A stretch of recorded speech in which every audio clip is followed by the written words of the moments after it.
What an age to live in. 2023.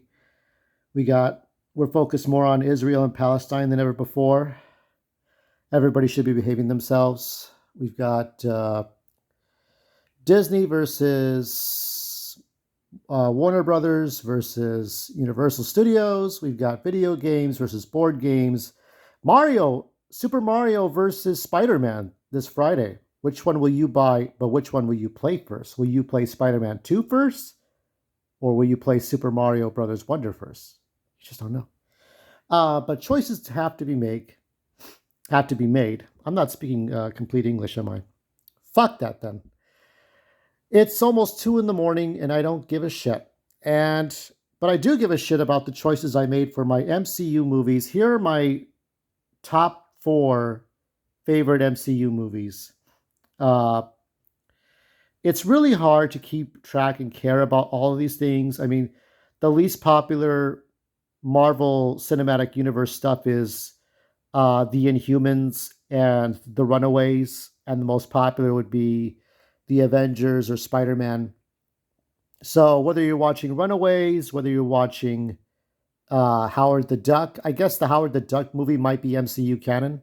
Somebody will argue this. I think somebody will, because it's George Lucas movie. And but let's go ahead. Let's go ahead and choose the top 4 movies for me. These are my 4, and I'll explain all of them.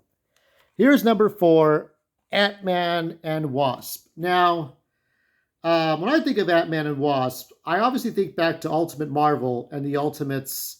If you know what I'm talking about, if you ever seen Ant-Man versus the Wasp, you know exactly what I'm talking about. But that's not happening here. Though I heard Evangeline Lilly could be a diva, so I don't know what that means. The reason why I like this one is because there's a lot of stunt work, and this won the Taurus Awards for stunts. So there was stunt work all over the place, all kinds of physical action and costumes, running, jumping, fighting, leaping around. All that stuff was happening in this movie. Amidst all the CGI and all the craziness, you had the most stunt work of what year was this, by the way, if I may ask? 2018? Yeah, I mean, 2018 was a good year. You had this movie, you had Aquaman, you had Spider-Man Into the Spider-Verse. You had a very good year for movies. And what other movie came out? Yeah, it was just Aquaman for DC.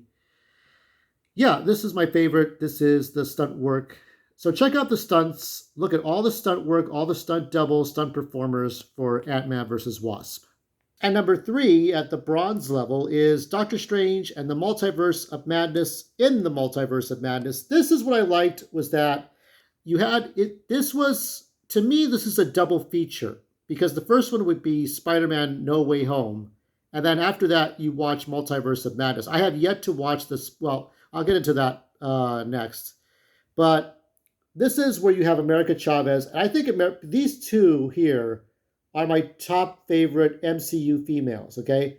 Xochitl Gomez and Elizabeth Olsen. You got Scarlet Witch. You got America Chavez. You got a whole multiverse here. And I think, yeah, it is confusing to keep track of the multiverse or expect general audiences to keep track of the multiverse. But here it's done well enough that you could kind of, for dummies, we could keep track of it enough between the Spider-Man Into the Spider-Verse stuff and this stuff and the Flash. I think it could be an overload. And then there's, what was it, Everything Everywhere All at Once. That's a whole other thing. So I like that she's this horror movie monster. I like what Sam Raimi did. I think it was a little bit of a challenge for Sam Raimi to go from Spider-Man to all this stuff. I'll say that it was fun to watch this stuff. So in the MCU, yeah, this was like number 3. I liked this one. This was the best Doctor Strange movie I think you're going to find. There were other ones, but those are not MCU. And I don't care for the first one, but the second one's better. At the silver level, number 2 is Spider-Man No Way Home, and I have yet to watch the special cut of this, so I'll take a look at it when I get a chance.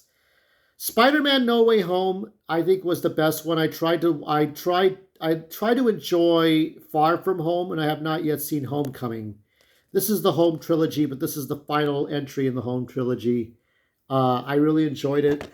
You got a whole bunch of special guests. This is like a whole beat off to the member berries of actors with Andrew Garfield and Tobey Maguire. I cringed at Andrew Garfield returning when I was in the theater. When everybody like, yeah. But I like Toby coming back. You also had Patrick Stewart come back as for Charles Xavier. You had Black Bolt, Anson Mounts come back. You had Reed Richards, a new Reed Richards. You had uh, what is it? The Captain Marvel, Mordo, Brother Mordo. You had all kinds of stuff. This was a tribute to the Marvel universe. I really enjoyed this one. Well, actually, no. I'm sorry. I'm getting this mixed up. I'm getting the two mixed up. Uh, because it's I'm getting the two mixed up. I'm sorry. I'm getting this mixed up with Doctor Strange, but this is also good because you had the whole Spider-Man. This is about Spider-Man member berries, and Doctor Strange is about Marvel Universe member berry stuff. So watch this one and then watch Doctor Strange. It'll feel like a great double matinee feature.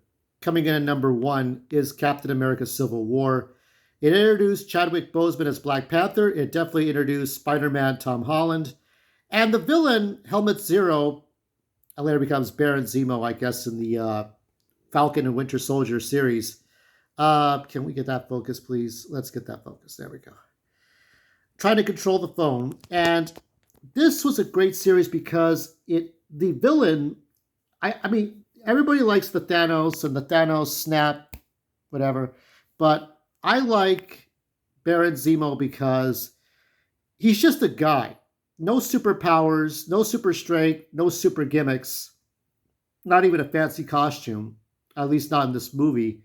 But he's just a guy who lost his family because of some international incident gone wrong. Okay, it's like imagine if Barack Obama sent in SEAL Team 6 to get uh, Osama bin Laden, and what happened with Hamas and Israel 2 weeks ago happened instead. It's like one good incident turns into a bad incident, and that's how Baron Zemo he's motivated to turn the heroes against each other. He found a way to manipulate Scarlet Witch. He found a way to manipulate all the heroes when they went to another country, and that's what caused the whole registration of revealing your secret identities. Now, I have the comic books, and the comic books are very good. Mark Miller's a very good writer. I would suggest giving those books a chance. I know they try to revisit that stuff, but you can't. Just like Ultimate Marvel, you can't revisit Civil War. You really can't. I mean, it came and it went, and it had such a big impact. And that movie had such a big. I mean, that those comic books had such a big impact to make this movie, and all in one movie, right? And it was the Empire Strike. It was what Empire Strikes Back was to Star Wars. It was that movie where everything went to shit, and someday things will be fixed. But like just like when Luke Skywalker would get a new hand, but he has to rescue Han Solo. He has to confront Vader again. Or like Revenge of the Sith, when Luke is born, Leia's born. But this one, uh, Captain America and Iron Man turn against each other. Captain America escapes with Winter Soldier, and they go to Wakanda to heal. And then someday something will happen. It doesn't connect to Thanos, but it's it what it is that it's self-contained. This is a great. It's better than the Avengers. I didn't like the Avengers with Joss Whedon directing. Didn't care for it. Didn't want to see it. But when I saw this one, I thought this really got me hooked onto the MCU in one fashion. And to be honest, I don't really care about the other movies except for the ones I showed you. But if I'm going to go back for anything, it's going to be for Deadpool 3, I think. Which brings me to like some movies like Venom.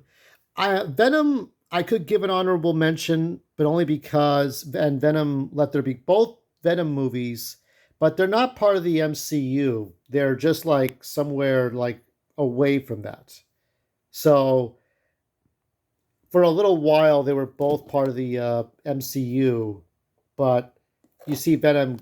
You see Venom go to Spider-Man's universe and then leave Spider-Man. Why did they do that? I don't fucking know. It was stupid. It's like I was hoping at the end of Far From Home, Spider-Man would go somewhere. Maybe he'd go to the gym, or maybe he would go work out somewhere, and then first contact with Eddie Brock. It's like, oh my God, the fans would have jumped up and down. Popcorn would have been flying all over the place.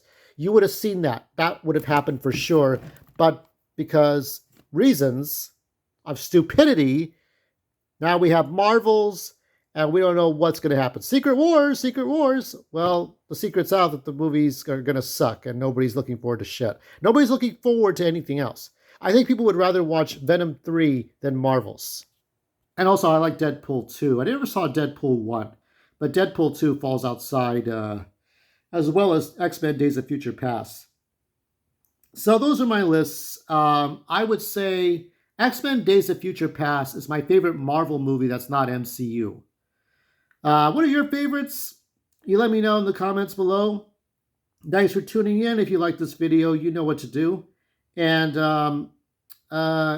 look out for the best projects, true believers. The best is yet to come, or not. Just stay retired like me and grouchy.